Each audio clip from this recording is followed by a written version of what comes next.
one of our last videos, I made a bow and arrow using only my Stone Age tools. However, I wanted to explore two other primitive projectile weapons that predate the bow, an atlatl spear thrower and a sling, and put them to the test against some moving targets. However, the hunting and killing of animals is kind of a touchy topic that has caused some of my past videos to get demonetized.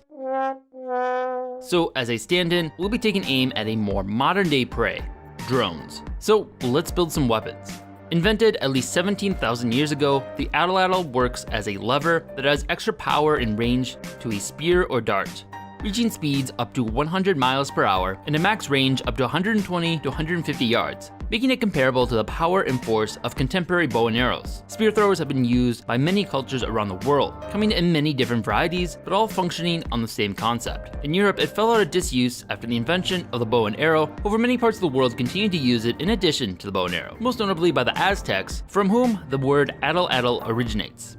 I reached out to my Discord channel for some help, and one user, Adrian, dropped off some atlatl and darts they had made to practice with before I make my own, and also explained the basics to me on making one. So I got a few suggestions from Adrian on how exactly to best make an atlatl. First one was to not actually start with the atlatl, but make the dart first.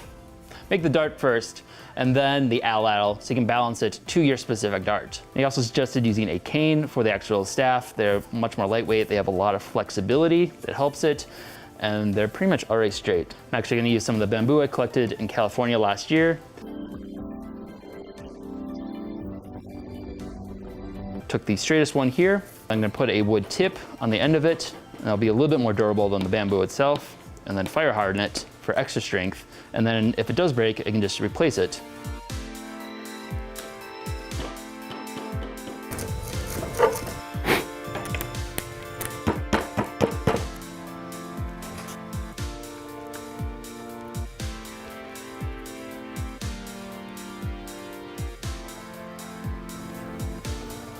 And contrary to what you would expect, you actually want the fat end to go first, because you want the weight in the front.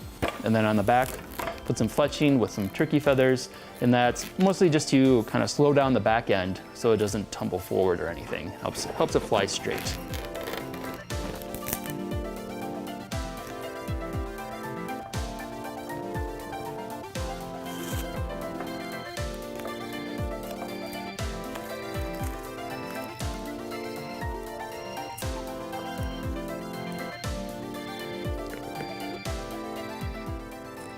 All right, so that should be a completed dart. Should be good to go. Now, just to make the spear thrower, you can throw it.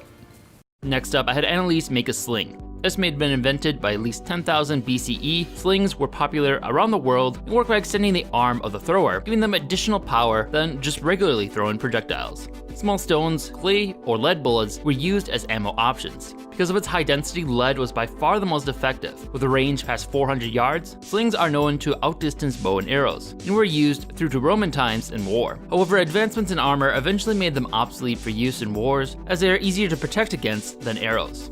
In our last video, I learned how to smelt lead and then cast some lead bullets, using a similar method likely used in this era, making a thumb impression into clay and casting the lead into it.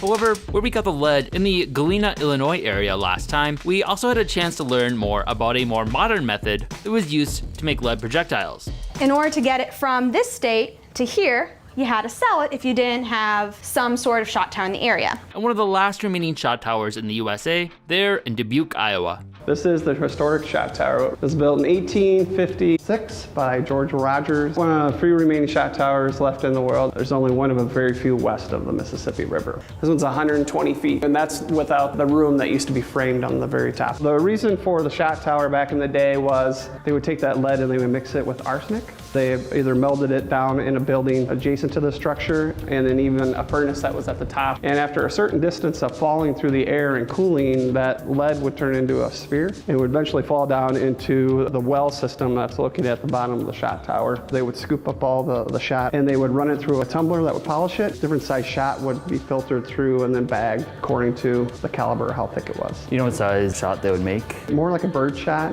And before they built shot towers and use this method. So they would cast a lot, make molds, and then they would inject it. They would open them up, and then they'd have the tails that they'd have to clip off. This would they'd be able to manufacture faster because of just the large-scale production. Most of the shot towers you find out, in order to make a good piece of shot, would have to be at least 120 to 150 feet. The larger the shot tower, the larger the caliber of the shot you can make.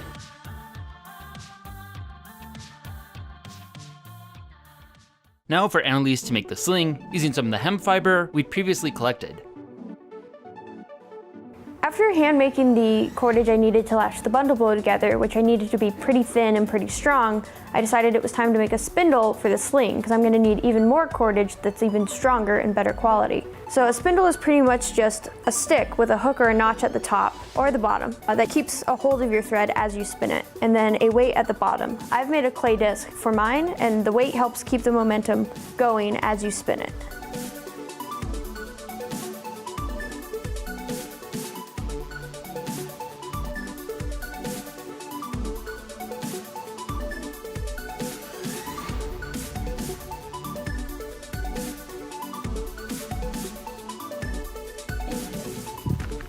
Debbie approves of your string. Yeah? That approved! You know she's going to eat it.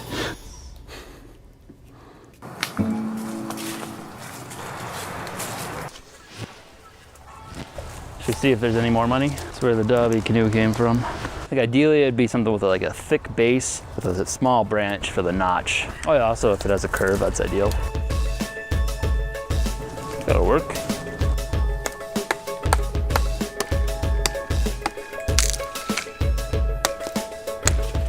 Cut it extra long, so I'll probably cut it right there. Give myself plenty to work with. The tree seems to be pretty dead. So this is the little notch I'm looking for. Cut it long so I can cut it down. Or just snap it. So basically do like this. Put the dart in, hold it in, and fling. All right, I think that should work. So I've spun some pretty good lengths of hemp twine. I just measured this one and it's 24 feet, which is exactly what I want. Now what I'll do is I'll find the middle of all of these, cut them in half, and that'll give me 6 pieces of twine that are 12 feet long, and I'll braid those together to make my sling. I mean, twine good enough that's a bitch to cut. There we go. Like I made it too strong. Alrighty, I found the middle of all of them. At midpoint, start double braiding. That's probably good. So I've got this braid in the middle of my cord, which seems counterintuitive to braiding. Normally you start at one end, braid down to the other end. But I did this because then I'll have like a nice loop at the end of my sling without any knots that I have to worry about coming loose. It was easier the first time. I feel like it's gonna fall over, dude. Nah, we'll be fine. So now, to attach this into one cord, I'll just mix up the pairs I have and then braid those down. That'll make the bulk of the length of my sling.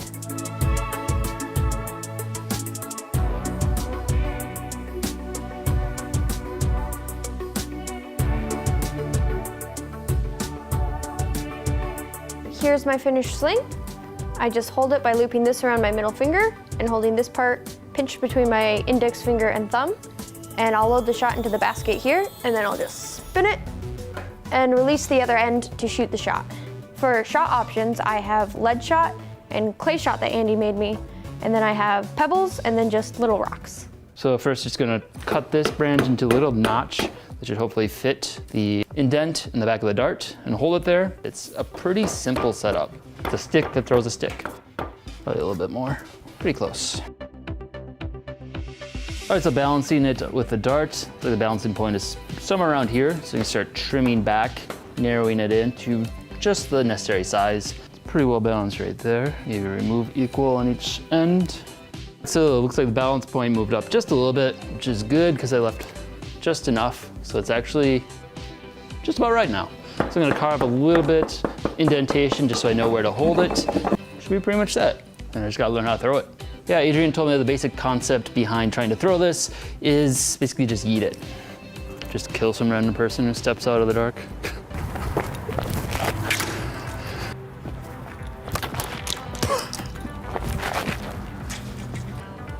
Ready?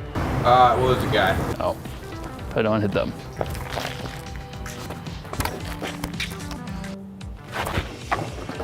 Ah, I hit it.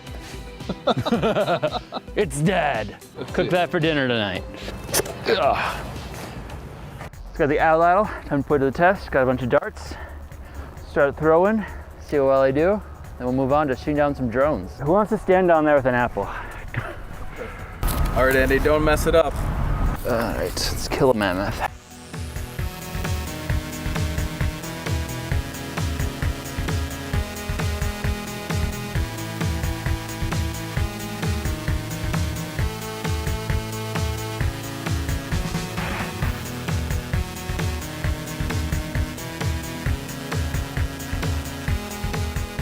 The hardest part is getting it notched. Oh! That was pretty good. That was nice. Hey! They have some penetrating power. Hard to get out. Let's put the target down there underneath the arrow. Looks like all of them are bullseye. I feel like your first one every time goes over the pail.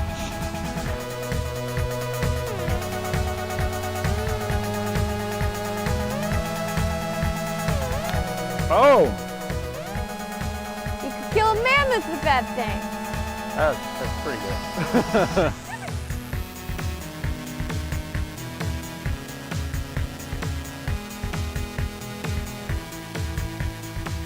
Die, cloud. All right, so I'm able to get some pretty decent distance with the atlatl. And for comparison, I'm gonna try just throwing them and see how much shorter it falls then. Throw it like a big game of darts. Not too bad. Actually do pretty decent, but not nearly as much force. Atlatl definitely makes a difference. Next with the sling, we learned it had a much higher learning curve and it was pretty difficult to figure out. Sorry if I hit you in advance. Should've brought the hard hat. We should have brought those.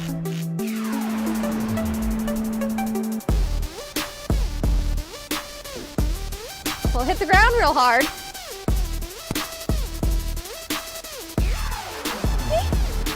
What goes on?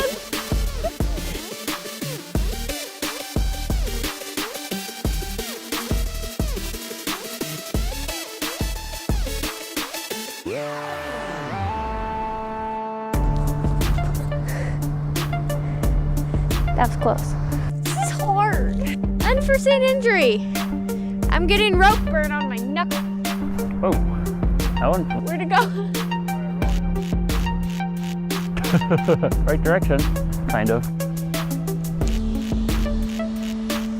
Me. I think it's hard to hit anything like good. It certainly improves your ability to fling rocks.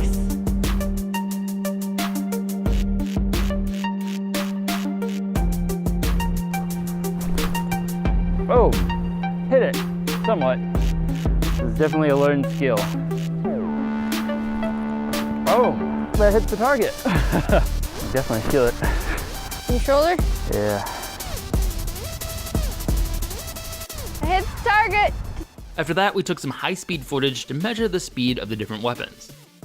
I was able to get between 66 and 70 miles per hour with my atlatl. For comparison, my bow and arrow only shot at 60 miles per hour. At its peak, an atlatl can reach up to 100 miles per hour.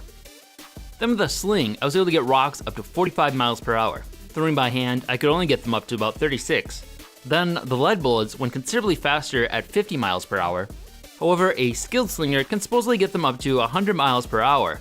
So there's some obvious room for improvement. Now to test out our primitive weapons in our post-apocalyptic drone swarm scenario.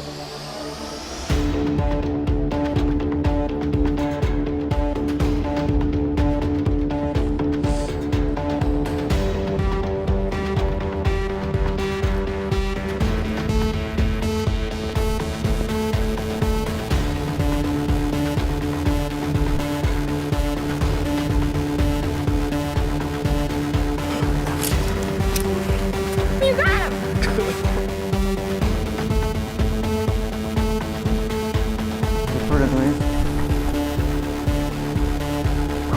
These things can't fight a breeze to save their life. They're so creepy, just hovering away.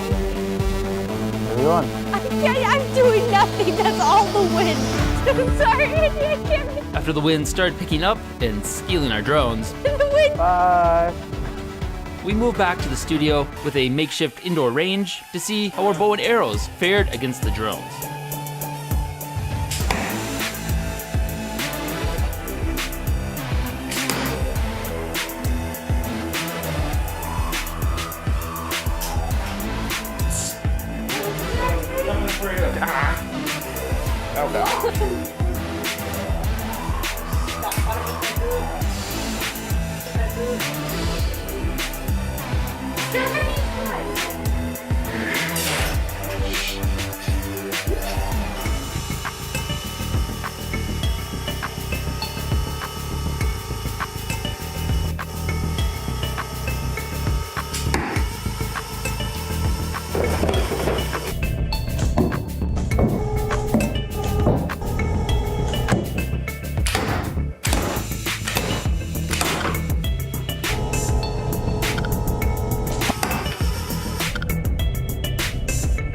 Drunk.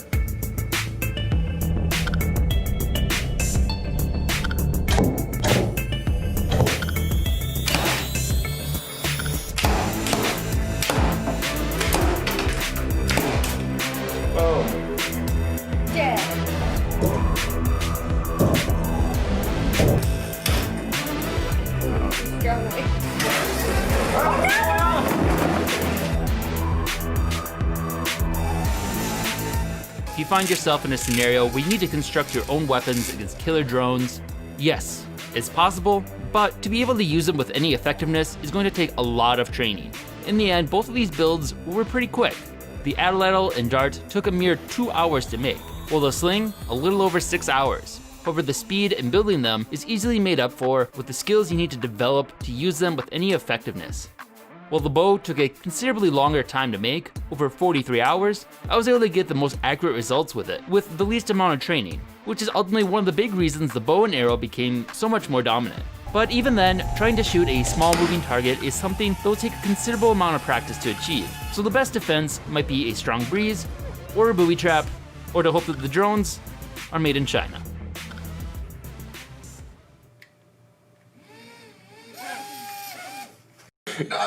That was not on purpose.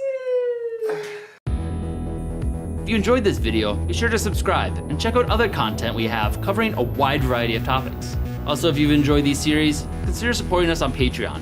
We are largely a fan-funded channel and depend on the support of our viewers in order to keep our series going. Thanks for watching.